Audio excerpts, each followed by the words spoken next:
Hey everyone, if you are trying to dive into graph neural networks or GNNs, the math can get overwhelming pretty fast. But before we look at any code or equation, we need to answer one fundamental question. Why do they even exist? Understanding the why makes the how a whole lot easier. So today we are going to break down why traditional AI fails on graph data and exactly why we need graph neural networks. Let's start at the very beginning, the data itself. So most traditional deep learning models like the GNNs or feed-forward neural networks are built for what we call Euclidean data and Euclidean space. Think of data that fits nicely into regular grids or linear sequences. For example, an image in a perfect, rigid grid of pixels, every single pixel has a predictable set of neighbors, top, bottom, left, and right. A sentence is the same way. It's just a straight, predictable sequence of words. But real-world data is rarely.net. That's where graph data comes in. A graph represents data in a non-Euclidean space as a collection of nodes, which are the entities connected by edges, which represent the relationships between them. So why can't we just stick to standard tables or widgets? Because in the real world, relationships matter just as much as entities themselves. And traditional formats completely strip that context away. Imagine trying to force a massive social network, a complex molecular, or a computer network map into a standard Excel spreadsheet. It doesn't work well for two main reasons. First, graphs have an arbitrary size and shape. A graph could have 5 nodes or 5 million nodes. One node might have a single connection, while the node next to it has thousands. Second, there is no fixed ordering. In a standard matrix, if you shuffle the rows, you change the data.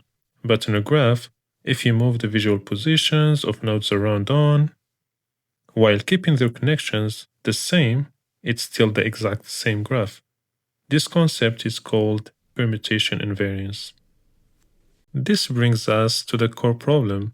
If we try to force feed a graph into a traditional neural network, like an MLP or a CNN, we hit some massive structural roadblocks.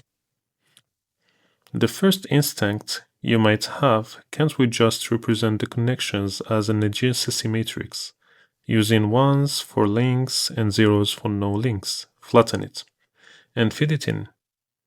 Here is the flow. If you reorder the rows of the matrix, the flattened vector changes completely. The neural network will treat it as a brand new graph, even though the underlying connections never changed. Traditional networks are highly sensitive to input order, but graphs are not. The second roadblock comes from CNNs. CNNs work by sliding a fixed size window, like a 2x2 kernel, over pixels. But on a graph, a node doesn't have a fixed neighborhood. One node has 2 neighbors, another has 50.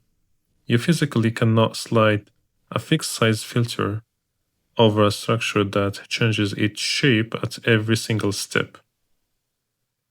Because standard networks cannot handle irregular structures or varying numbers of neighbors, we need a completely new paradigm, and that is why we have graph neural networks. GNNs solve this through a beautiful process called neighborhood aggregation or message passing.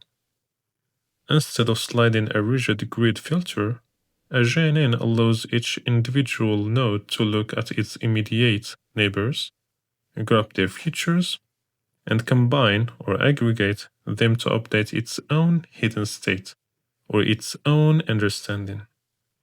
And here's the magic. Because the aggregation functions we use, like taking the average, the maximum, or the sum, don't care about the order of the input, they perfectly match the fluid, irregular nature of graph data. And that is the core intuition behind GNNs. We went from rigid grids to flexible graphs. We realized standard AI couldn't handle the lack of order, and built a system that learns through neighborhood context. If this high-level distinction between grid data and irregular graphs makes sense to you, you are officially ready to look at the architectures. Let me know in the comments what part of GNNs you want to break down next. Don't forget to hit that like button, and I will see you in the next video.